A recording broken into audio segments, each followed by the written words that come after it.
Hello everyone. आज अपन थोड़ा सा वापस चार्ज के बारे में पढ़ेंगे। उसकी डायमेंशन क्या होती है, उसकी यूनिट क्या होती है। देखो, एक चार्ज की बात कर रहे थे अपन कि चार्ज जो भी है किसी भी ऑब्जेक्ट की इंट्रिंसिक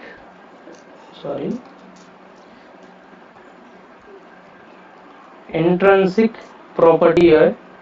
जो अपन ने पहला लेक्चर देखा होगा आपने इस यूनिट का, तो उसमें अपन ने बताया कि इंट्रिंसिक प्रॉपर्टी कैसे है, इंट्रिंसिक प्रॉपर्टी है। दूसरा, अब चार्ज के बारे में बात कर ही लेते हैं कि क्या क्या इसकी डायमेंशन है, इसकी यूनिट क्या होगी। तो देखो, अपन एक शेप ले लेते हैं। सबसे पहले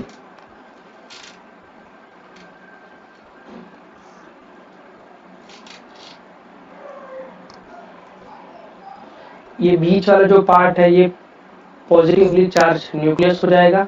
इसके चारों ओर इलेक्ट्रॉन ऐसे चक्कर लगाएंगे, ठीक है। तो ये इलेक्ट्रॉन होता है वो तो नेगेटिव चार्ज है अपने पास, और ये न्यूक्लियस के अंदर प्रोटॉन और न्यूट्रॉन दोनों होता है। प्रोटॉन होता है पॉजिटिवली चार्ज, आई बात समझ में।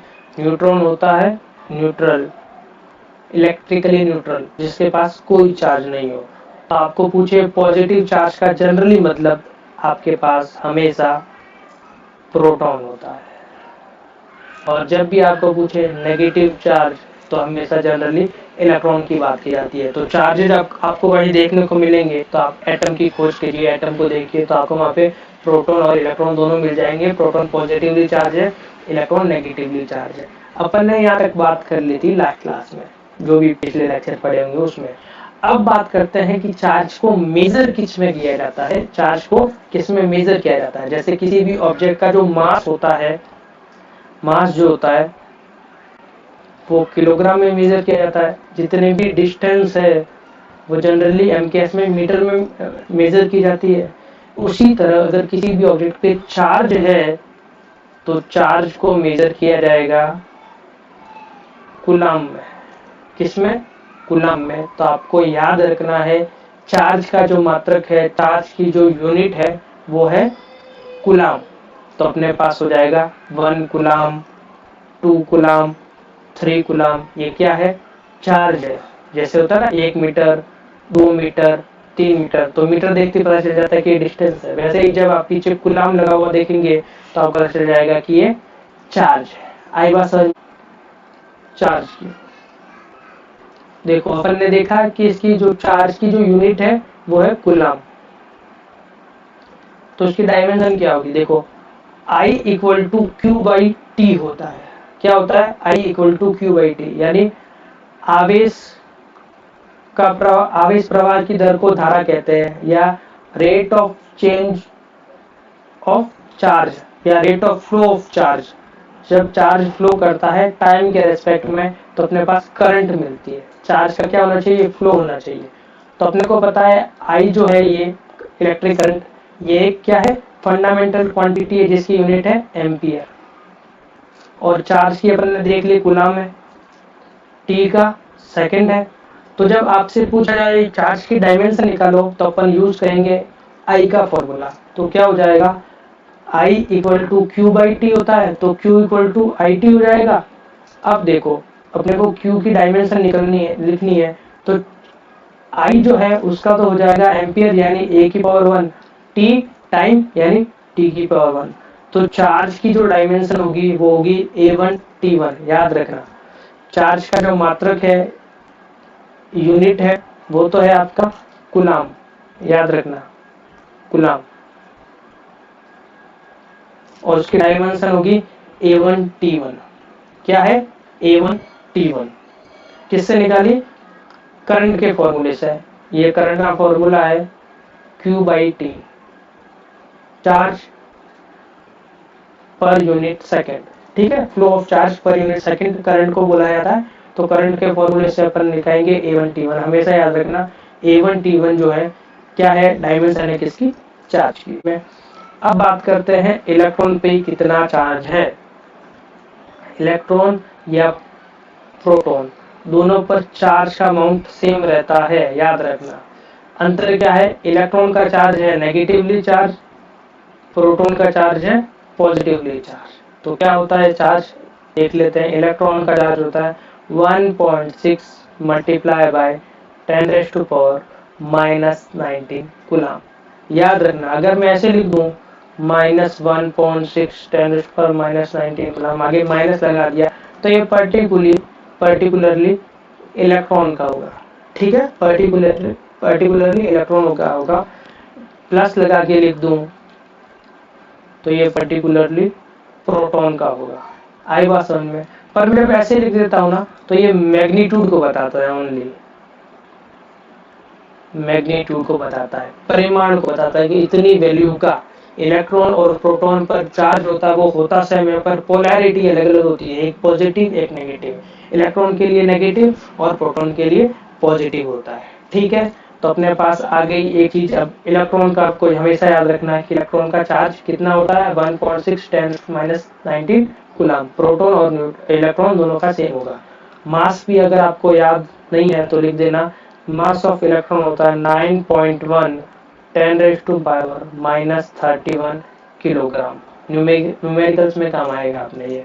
और मास ऑफ प्रोटॉन वो जनरली मास ऑफ न्यूट्रॉन के इक्वल होता है 1.67 मल्टीप्लाई बाय 10⁻⁻27 किलोग्राम।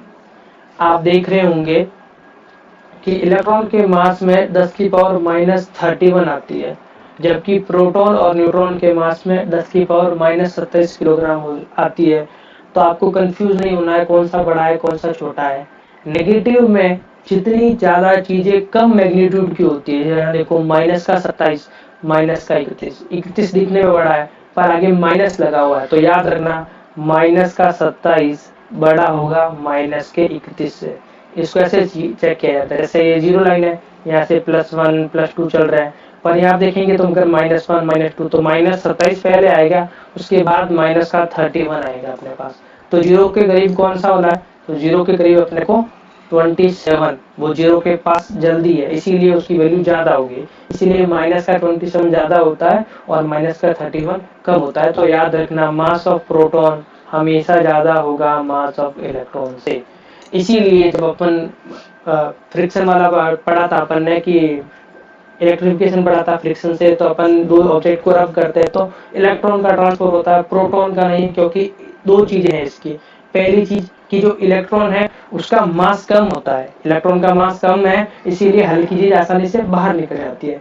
दूसरा क्या है कि इलेक्ट्रॉन आउटर साइड में होता है जबकि प्रोटॉन न्यूक्लियस के अंदर होता है। आई बात समझ में? तो इलेक्ट्रॉन के निकलने के दो रीजन है, पहला तो ये आउटर मोस्ट ऑर्बिट में होता है, दूसरा इसका मास जो है वो कम होता है, इसका मास कम होता है प्रोटॉन से। इसीलिए इलेक्ट्रिफिकेशन के केस में इलेक्ट्रॉन का ट्रांसफर आसानी से हो जाता है, क्योंकि एक तो इसका मास कम है, दूसरा ये सबसे ज्यादा बाहर आउटर मोस्ट ऑर्बिट में होता है।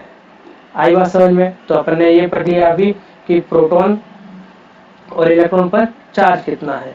अब बात करते हैं अपन property of charges. Properties of charges. सबसे पहली प्रॉपर्टी याद रखना कि एक स्टेशनरी चार्ज यानी रुका हुआ चार्ज अपने चारों ओर इलेक्ट्रिक फील्ड बनाता है। क्या बनाता है? Electric field. सबसे ज्यादा इंपॉर्टेंट और आने वाले चैप्टर्स में सबसे ज्यादा डिस्कस की जाने वाली बात इलेक्ट्रिक फील्ड होगी। चार्ज को जनरली अपन Q से शो करते हैं, पॉजिटिव भी हो सकता है नेगेटिव भी हो सकता है। कोई भी चार्ज होगा अपने चारों ओर एक फील्ड बनाएगा, इतना इतना एरिया बनाएगा ऐसे। अब जो कोई भी दूसरा चार्ज आएगा जैसे ये है, इसकी भी खुद की कोई फील्ड होगी। ये दोनों एक दूसरे पर चाहे अट्रैक्शन चाहे रिपल्सन का फोर्स तब ही लगाएंगे जब इन दोनों की फील्ड आपस में इंटरेक्ट करेगी। अभी देखिए दोनों की फील्ड दूर दूर है, दिख रहा होगा आपको, इन दोनों की फील्ड दूर दूर है। क्या हो अगर ये ऐसे आ जाए, दूसरा जो चार्ज है वो ऐसे आ जाए, तो आप देख रहे हैं ये वाला पोर्शन दोनों के लिए कॉमन हो गया, फील्ड का ये वाला पोर्शन कॉमन है। इस कंडीशन में ही फोर्स लगेगा, चाहे वो अट्रैक्शन का हो चाहे रिपल्सन का हो। जब तक दोनों की फील्ड आपस में ओवरलैप नहीं करेगी, दो चार्ज आपस में फोर्स नहीं लगाएंगे, याद रखना। ठीक है। प्रॉपर्टीज ऑफ चार्जेस में पढ़ लिया अपन ने सबसे पहला है कि स्टेशनरी चार्ज जो होता है अपने चारों ओर इलेक्ट्रिक फील्ड जनरेट करता है। एक रुका हुआ चार्ज है वो अपने चारों ओर क्या बनाएगा, इलेक्ट्रिक फील्ड बनाएगा। दूसरा, अगर चार्ज क्या है, मूव कर रहा है, मूविंग चार्ज, तो वो इलेक्ट्रिक फील्ड तो बनाएगा ही, साथ के साथ बनाएगा वो क्या, मैग्नेटिक फील्ड बनाएगा। याद रखना, अपने साथ क्या बनाएगा, मैग्नेटिक फील्ड बनाएगा। तो आप दो कॉन्सेप्ट आपको याद रखना है, स्टेशनरी चार्ज हमेशा इलेक्ट्रिक फील्ड बनाता है, और अगर चार्ज मूव कर रहा है, अपनी जगह चेंज कर रहा है, तो क्या होगा, इलेक्ट्रिक फील्ड तो बनाएगा ही, साथ में साथ मैग्नेटिक फील्ड भी बनाएगा। याद रखना, आगे की क्लासों में काम आएंगे। अगली प्रॉपर्टी पढ़ते हैं अपन, जिसका नाम है additive property. Additive property of charges. अगर एक सिस्टम है, ये इतना बड़ा सिस्टम ले लेते हैं अपन, जिसमें बहुत सारे चार्जेस हैं, लिख देता हूं मैं, जैसे +5 coulomb, -6 coulomb, +2 coulomb, -4 coulomb, +8 coulomb. ये पूरा सिस्टम है, इसमें सारे इतने सारे चार्जेस हैं, और पूछा जाए कि नेट चार्ज निकालो, नेट चार्ज निकालो, तो क्या करना है, सबको ऐड कर देना। जितने भी सिस्टम के अंदर चार्ज है सबको ऐड करना, पर शर्त रखना कि जो पॉजिटिव है उसको पॉजिटिव रखना, जो नेगेटिव चार्ज है उसको नेगेटिव रखना।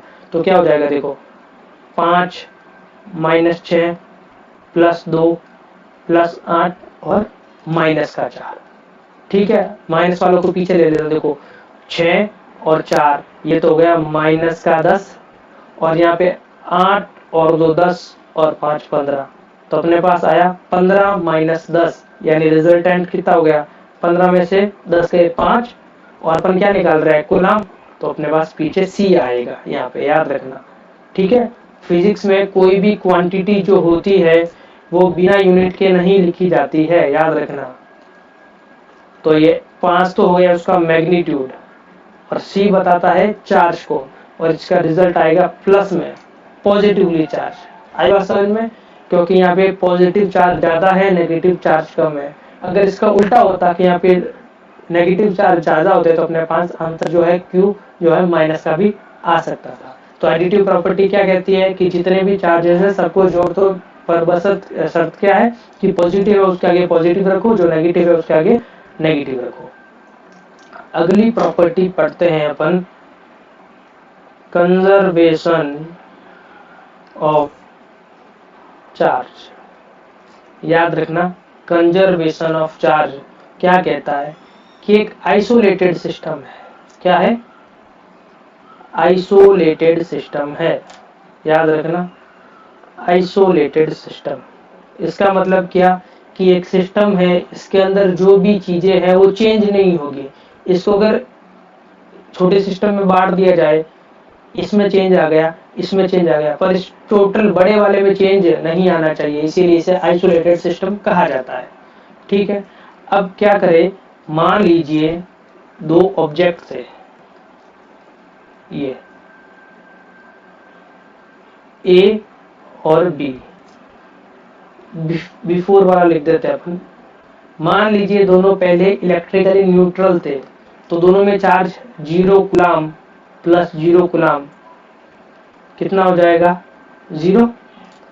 अब किया, दोनों को रब कर दिया मैंने, क्या किया, दोनों को रब किया, तो मिला मेरे को कि ये जो A है इस पे आ गया प्लस का 1 कूलम, और इस पे आ गया माइनस का 1 कूलम, यानी कुल मिला के 1 कूलम A से B में आया है। यही हुआ है, कमी आई इसलिए प्लस हो गया, उसके पास इलेक्ट्रॉन ज्यादा हो गए इसलिए माइनस का 1 कूलम हो गया। तो बिफोर और आफ्टर में क्या लिखेंगे, अब देखो +1 कूलम -1 कूलम, +1 कूलम -1 कूलम, इस कंडीशन में भी रिजल्ट क्या आया, 0 कूलम। यानी एक आइसोलेटेड सिस्टम के अंदर चार्जेस का इंटरचेंज हो रहा है, पर फिर भी कंजर्वेशन चार्जेस का कंजर्वेशन लग रहा है कि हमेशा एक आइसोलेटेड सिस्टम में चार्जेस जो होते हैं कंजर्व रहते हैं। पहले क्या थे, टोटल 0, अब भी क्या है, टोटल 0। ये किस में है, दोनों ही आइसोलेटेड सिस्टम है। तो आपको कंजर्वेशन ऑफ चार्जेस पूछा जाए कि आवेश संरक्षण का नियम क्या है, ये law of conservation of charge क्या है, कि एक आइसोलेटेड सिस्टम में जो चार्ज है वो ऑलवेज कंजर्व रहता है। कंजर्व कैसे रहता है कि पहले 0 कूलम था फ्रिक्शन से पहले, और फ्रिक्शन के बाद में भी 0 कूलम ही हुआ, तो चार्ज चेंज हुआ क्या? नहीं, सिस्टम के अंदर चार्ज चेंज नहीं हुआ है। आई बात समझ में? अगला सबसे इंपॉर्टेंट और बोर्ड में पूछा जाने वाला, क्वांटाइजेशन ऑफ चार्जेस।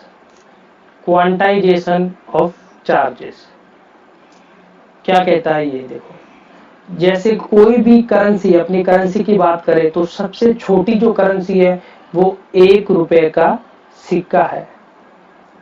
क्या है? 1 रुपए का सिक्का। अब इस 1 रुपए के सिक्के से अपन 10 रुपए बना सकते हैं, 100 रुपए बना सकते हैं, 1000 बना सकते हैं, साथ ही साथ 10,000 बना सकते हैं, करोड़, जो भी बनाना है सब कैसे बना सकते हैं? एक रुपए के सिक्के से। या इसको ऐसे बोलूं मैं, ये जो एक सिक्का, ये यूनिट होगी, सबसे छोटी इकाई होगी ना किसी भी करेंसी, अपनी जो इंडियन करेंसी है उसका सबसे छोटा जो पार्ट है वो 1 रुपए का सिक्का है। उस छोटे से छोटे सिक्के को जोड़ जोड़कर अपन बड़ी से बड़ी करेंसी में जा सकते हैं। वैसे ही वैसे क्वांटाइजेशन ऑफ चार्ज में बताया है कि किसी भी ऑब्जेक्ट पर जो भी चार्ज होगा वो हमेशा इलेक्ट्रॉन के चार्ज का क्या होना चाहिए? मल्टीपल होना चाहिए। जैसे जो भी बनेगा 1-1 रुपए के सिक्के से मिलकर बनेगा, तो इसमें बता दिया जो भी चार्ज होगा किसी भी बॉडी पर वो हमेशा इलेक्ट्रॉन के चार्ज का मल्टीपल होगा। यानी अगर किसी के ऊपर चार्ज Q है तो वो n time of charge of electron होगा। यानी n क्या है? यहाँ पे नंबर है, याद रखना ये नंबर इंटीजर होना चाहिए। क्या होना चाहिए? नंबर इंटीजर होना चाहिए। तो n होगा 1 2 3 4 5 6 7, कुछ भी हो सकता है, पर याद रखना फ्रैक्शन में, यानी 1.2 2.5 ऐसा कुछ नहीं होगा, 1/2 ये सब नहीं हो सकते, इसकी पूरी होल वैल्यू आनी चाहिए। तो Q इक्वल टू एन से मतलब किसी भी ऑब्जेक्ट पर चार्ज 1 इलेक्ट्रॉन के इक्वल, 2 इलेक्ट्रॉन के इक्वल, 3 इलेक्ट्रॉन के इक्वल, 4 इलेक्ट्रॉन के इक्वल, 10 इलेक्ट्रॉन, 50 इलेक्ट्रॉन, इन सब के इक्वल हो सकता है। आई बात समझ में? तो क्वांटाइजेशन ऑफ चार्ज कहता है कि किसी भी ऑब्जेक्ट पर जो चार्ज होगा वो पैकेट या बंडल के रूप में होगा। किसके रूप में होगा?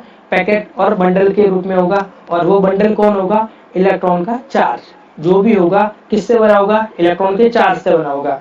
मिनिमम वैल्यू कितनी होगी? 1 होगी, और 1 वो कौन है? इलेक्ट्रॉन का चार्ज है। सबसे मिनिमम इलेक्ट्रॉन का चार्ज है, और इलेक्ट्रॉन का चार्ज क्या होगा?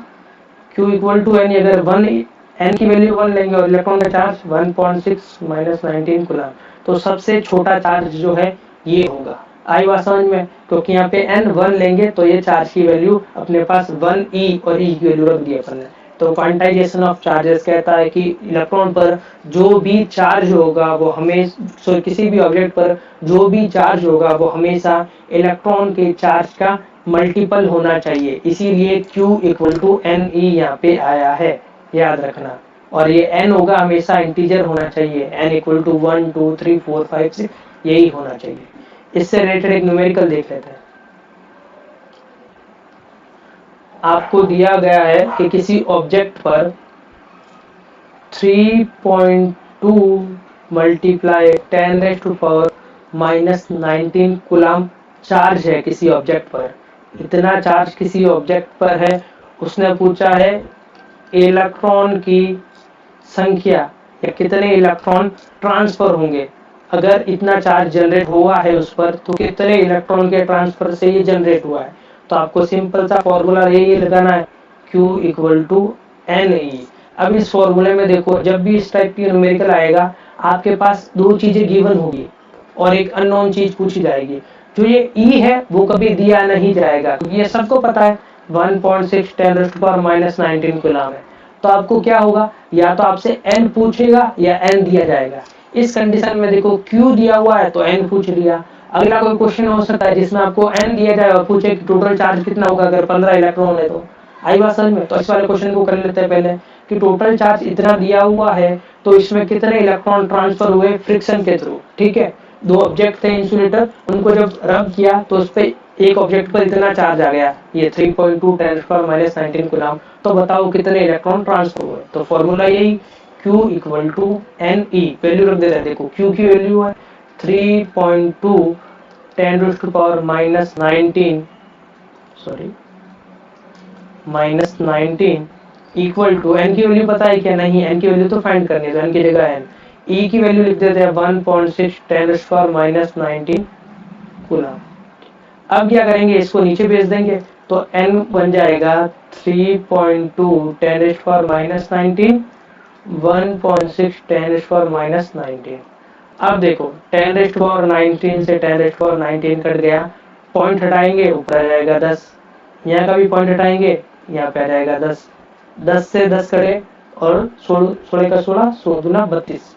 तो n की वैल्यू आई 2, यानी कितने इलेक्ट्रॉन ट्रांसफर हुए कि जब इतना चार्ज जनरेट हुआ तो कितने इलेक्ट्रॉन ट्रांसफर हुए, तो आंसर आया कि 2 इलेक्ट्रॉन ट्रांसफर हो जाए तो इतना चार्ज जनरेट होता है। आज बात समझ में आई, Q equal to NE formula लगता है। दूसरा क्वेश्चन में सिमिलरली बता देता हूँ कि अगर आपको दे दिया जाए कि अगर 5 इलेक्ट्रॉन ट्रांसफर हुए हैं, 5 इलेक्ट्रॉन ट्रांसफर हुए हैं तो कितना चार्ज जनरेट होगा, कितना चार्ज जनरेट होगा। क्या करेंगे, same to same formula Q equal to NE। Q पूछा है तो Q की जगह Q, N कितना दे रखा है 5, E की वैल्यू 1.6 10⁻⁻19 कूलम, बस कूलम लिख देते हैं यहाँ पे। तो अपने पास आंसर आ गया, 5 को इससे मल्टीप्लाई कर देंगे और 10⁻⁻19 कूलम। तो अगर 5 इलेक्ट्रॉन अगर आप ट्रांसफर करेंगे तो इतना चार्ज जो है जनरेट होगा या इतना चार्ज बन जाएगा। आई बात समझ में? आई होप आपको ये क्लास समझ में आई होगी। ठीक है, हमारे चैनल को सब्सक्राइब कीजिए और आपके फ्रेंड को शेयर कीजिए ताकि लॉकडाउन में सभी पढ़ सकते हैं। Bye bye.